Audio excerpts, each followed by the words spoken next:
you ride off piste at all, sooner or later you're likely to hit a rock and damage your base. Superficial scratches can be filled with wax, but deeper gouges will need to be filled with P-Tex. This is easy enough to do yourself, especially if it's away from the edge and the area you're filling is black. If there are any ragged bits of P-Tex left hanging off, take a sharp knife and carefully tidy the edges of the gouge. Start by cleaning the area with some base cleaner and a scourer. Wipe it dry with a cloth. Now, light an everyday wax candle and place it nearby. When working with P-Tex, it's easier to use a constant flame than a lighter. Take a stick of P-Tex and hold it in the flame until it glows blue and then sets alight.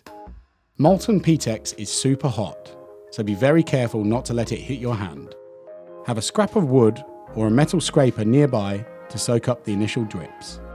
Once the P-Tex is melting constantly, move it quickly over the gouge and run it along its length, allowing the drips to fill the space. Try to keep the flame low to the board to reduce carbon getting in the mix. If it goes out, stub the end on your scrap of wood or metal scraper and then relight.